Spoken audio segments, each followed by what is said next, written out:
The Hamilton Hotel had stood on the corner of Fifth and Pine for over a century, its red brick facade a testament to Seattle's golden age. From my office on the mezzanine, I could see the construction cranes circling like vultures, modern glass towers rising on every side of our little piece of history. Soon they'd be coming for us too, or so they thought. I'm Sarah Hamilton, the last of the Hamilton hoteliers, though that title didn't mean much anymore. Our once brand establishment had been struggling for years, unable to compete with the luxury chains and boutique hotels that now dominated downtown. At least that's what everyone believed. Miss Hamilton, Maria, our head housekeeper for 30 years, knocked softly. The people from Apex Development are here, again. I sighed, straightening my jacket. This would be their third visit this week. Send them up. Marcus Chen and Victoria Ross swept into my office like they owned it already, which, according to the papers spread across my desk, they soon would. Apex Development had made what they called a generous offer of $2 million for the property, well below market value but enough to pressure a supposedly failing business. Sarah, Marcus smiled, all perfect teeth and expensive suit. Have you had a chance to review the final offer? I glanced at the contract, thinking about the secret I discovered just last night while going through my grandfather's old files. I have some concerns about the historic preservation clauses. Victoria waved her hand dismissively. The building's not officially landmarked. Once the sale goes through, Apex can proceed with our development plans without restriction.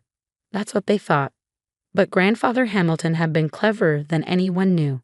The hotel's losing money every month, Marcus added, his smile turning predatory. Property taxes in this area have tripled. How long can you keep operating at a loss?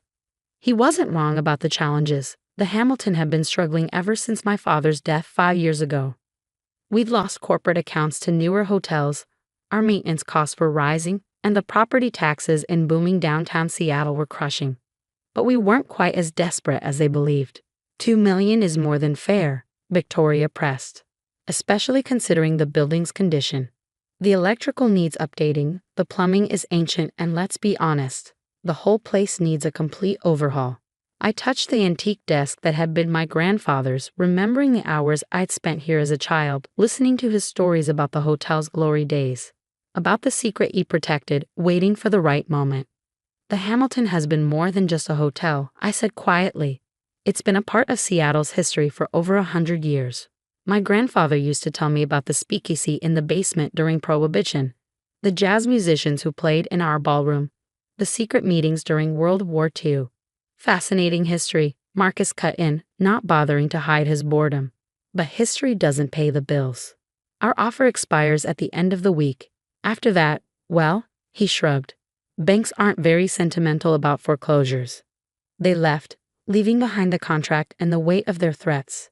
As soon as the door closed, I pulled out the document I found last night, my grandfather's original deed to the property, dated 1973. The deed with a very special clause that Apex's lawyers had somehow missed. My phone buzzed. A text from Tom, my best friend since college and now one of Seattle's top real estate attorneys. Found it. The clause is still valid. Call me ASAP. I smiled, remembering my grandfather's words from years ago. Sometimes, Sarah, the best move in business is to let your opponents think they've won, right up until the moment they discover they've lost everything. The Hamilton had secrets that went far deeper than its history, secrets that would turn Apex's $100 million development plans to dust. My father had never known about the clause. Grandfather had taken that secret to his grave, leaving only a letter for me to find when the time was right. Last night, sorting through his old files in preparation for the sale, I'd finally discovered it. My dearest Sarah, the letter began, if you're reading this, someone's trying to take our hotel. But what they don't know is that in 1973, when Seattle was dying and downtown property was worthless, I added a special covenant to the deed. The Hamilton Hotel can never be demolished or significantly altered without unanimous approval from all living members of the Hamilton family, not just majority approval, unanimous. And the covenant runs with the land, binding all future owners in perpetuity. I touched the original deed, its pages yellowed but its legal language crystal clear. Any attempt to demolish or fundamentally alter the hotel would require my approval. An approval I would never give. But that wasn't even the biggest secret the Hamilton held. A knock at my door interrupted my thoughts. Come in. Maria entered, closing the door carefully behind her. Miss Sarah, the men from the Historical Society are here. They've finished their inspection of the basement. I stood up quickly, and she smiled, her eyes twinkling. They found it, exactly where your grandfather said it would be. The original Shanghai tunnels connecting to 3 other buildings. They're intact, and they're spectacular. The Shanghai tunnels, a network of underground passages that ran beneath downtown Seattle, used during Prohibition and rumored to be part of the Underground Railroad. Most have been destroyed or sealed off during later development, but according to my grandfather's letters, the Hamilton's tunnels have been preserved, hidden behind false walls in the basement. Tunnels that, according to the Historical Society's preliminary assessment, would make the hotel eligible for National Historic Landmark status. Status that would make it virtually impossible for any developer to touch the property. My phone buzzed again. Tom, sending documents proving that the covenant was ironclad. Apex's lawyers missed it completely. His message read, "They have no idea what they're walking into." I sat back in my grandfather's chair, looking out at the city he'd loved so much. The Seattle of his day was almost gone, replaced by glass and steel monuments to progress. But the Hamilton had endured, protecting its secrets until they were needed most. The hotel wasn't failing. I just made it look that way. Every lost corporate account had been carefully documented. Every maintenance issue strategically exaggerated. The property taxes were high, but the hotel's true financial situation was far from desperate. My grandfather had taught me that sometimes you had to lose a little to win big. Apex thought they were buying a struggling hotel for a bargain price. Instead, they were walking into a trap that would cost them millions. Tomorrow, I would sign their contract, playing the part of the defeated heiress forced to sell her family legacy. I'd watch them celebrate their victory, planning their luxury condos and boutique shops. Then, when demolition day came, I would show them the covenant, the historical designation, the true value of the property they thought they were stealing. The Hamilton had one more story to tell, and this time, the ending would be written by a Hamilton. The signing ceremony was everything Apex Development had hoped for. A media event showcasing their latest acquisition in downtown Seattle's transformation. Local news cameras captured my reluctant signature on the sales contract, Marcus Chen's triumphant handshake, and Victoria Ross's perfectly rehearsed speech about progress and urban renewal. The Hamilton Hotel has been a beloved landmark, she announced to the gathered reporters. But it's time for Seattle to embrace the future. Apex's new luxury development will revitalize this entire block.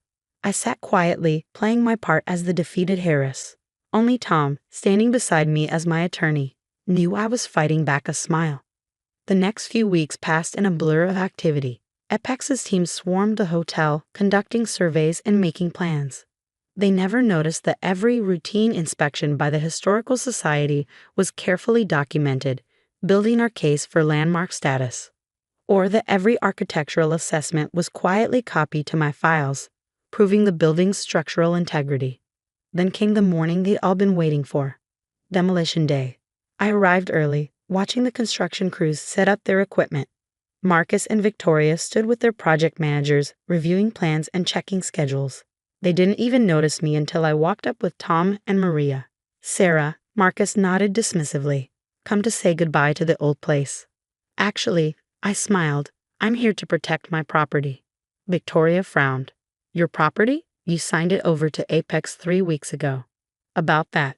Tom stepped forward, opening his briefcase. "You might want to take a look at these documents first." The next hour was chaos. Apex's lawyers huddled over the original deed, faces growing paler as they confirmed the covenant's validity. Historical Society representatives presented their findings about the Shanghai tunnels, complete with photographs and preservation requirements. City officials arrived with preliminary landmark designation papers. "This is impossible," Marcus sputtered, waving the deed. "Our lawyers checked everything." "Apparently not carefully enough," Tom replied calmly. "The covenant is ironclad and runs with the land. You can't demolish or significantly alter the hotel without unanimous approval from all living Hamiltons." "Fine," Victoria snapped. "Name your price." I smiled, channeling my grandfather's quiet confidence. "It's not about price. The Hamilton isn't for sale, not for demolition anyway. But I do have a proposition for you. Over the next 2 hours, in my grandfather's old office, I laid out my plan. The Hamilton would remain standing, its historic facade and crucial architectural elements preserved. But the interior would be carefully modernized, combining classic elegance with contemporary luxury. The Shanghai tunnels would become a unique tourist attraction, drawing history enthusiasts from around the world. The property is worth $100 million as a teardown, I explained, showing them the market analyses and projections. But as a unique historic luxury hotel with an exclusive underground tour, we're looking at potential revenues of $50 million annually. Marcus leaned forward despite himself. We're developers, not hoteliers. No, I agreed. But I am, fifth generation, in fact. The Hamilton hasn't been failing. I've been deliberately operating at reduced capacity while documenting everything. Our reputation in the industry is still sterling. Our customer base is still loyal. And now, with the tunnels and historic designation, we have something no other hotel in Seattle can offer. Victoria's eyes narrowed. What exactly are you proposing? A partnership. Apex provides the capital for renovations, following historical preservation guidelines. The Hamilton Hotel provides the property, the expertise, and the unique historical assets. We split the profits 50-50. And if we refuse? Marcus challenged. Tom smiled. Then you own a property you can't develop, can't demolish, and can't sell for anywhere near what you paid. Meanwhile, the historical designation will require expensive maintenance and preservation measures. The negotiations lasted well into the night. By morning we had a deal. Apex would fund a $50 million historical renovation, preserving the hotel's character while modernizing its amenities. The Shanghai tunnels would be restored and open for tours. Most importantly, the Hamilton would remain a hotel operated by its original family. 1 month later, I stood in the grand lobby watching the restoration work begin. The original marble floors were being carefully cleaned, the brass fixtures polished to their former glory. Upstairs, rooms were being elegantly updated while maintaining their historic charm. Maria appeared at my side, smiling at the activity. Your grandfather would be proud. He planned it all, I said softly. The covenant, the hidden tunnels, even the timing. He knew someday someone would try to tear down his life's work, so he made sure they couldn't. The hotel reopened 6 months later to rave reviews. History meets luxury, the Seattle Times declared. The Hamilton Hotel reveals underground secrets, wrote the Travel Channel. Our occupancy rate hit 95% within weeks. Marcus and Victoria, to their credit, adapted quickly to our new partnership. They discovered that preserving history could be as profitable as destroying it, sometimes more so. The Shanghai Tunnel tours became the hottest ticket in Seattle tourism. One evening, as I sat in my grandfather's office watching the sunset paint the city gold, I found another letter hidden in his desk. This one was dated just days before his death. My dearest Sarah, it read, by now you've saved the Hamilton and discovered its true value. But the real treasure isn't in the tunnels or the covenant or even the hotel itself. It's in understanding that progress doesn't always mean demolishing the past. Sometimes it means building on its foundation, preserving what matters while adapting to change. You've done that beautifully. The Hamilton isn't just a hotel. It's a bridge between centuries, a keeper of stories, a reminder that some things are worth saving.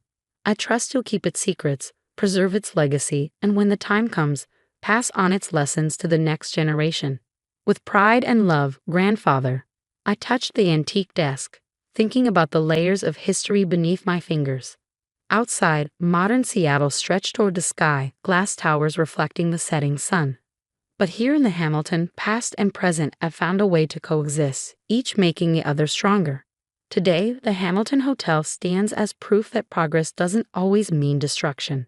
Our rooms combine historic charm with modern luxury. The Shanghai tunnels draw tourists and history buffs from around the world. Even Apex has embraced our vision, using the Hamilton success as a model for historic preservation projects in other cities. Marcus still jokes about how thoroughly I outmaneuvered them. We thought we were buying a teardown, he'd admitted at our last board meeting. Instead, we bought into a legacy. The construction cranes still circle downtown Seattle, but they no longer feel like vultures. Change is inevitable. But some things, history, family, integrity, endure. The Hamilton protected its secrets until they were needed most, just as my grandfather protected his greatest lesson. Sometimes the best way to build the future is to preserve the past. Every evening, I walk through the hotel just as my grandfather did, greeting guests, checking details, ensuring the Hamilton standards never waver. The original key rack still hangs behind the front desk, though the keys are now electronic. The grandfather clock in the lobby still chimes the hours, its brass face gleaming. And somewhere below, in the restored Shanghai tunnels, tourists gather to hear stories of Seattle's past. They say every historic building has its secrets. The Hamilton's secret was that it was never just a hotel. It was a testament to the power of patience, preservation, and the quiet strength of those who protect what matters most. As for me, I'm just the latest in a long line of Hamilton hoteliers, keeping our legacy alive one story at a time. And someday, when another developer comes calling with dreams of glass towers and profit margins, they'll learn what Apex learned.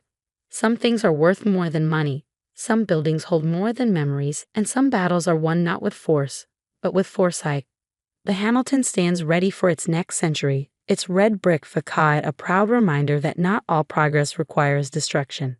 Sometimes the greatest victory is simply standing your ground, protecting what matters, and proving that the best stories are the ones that endure.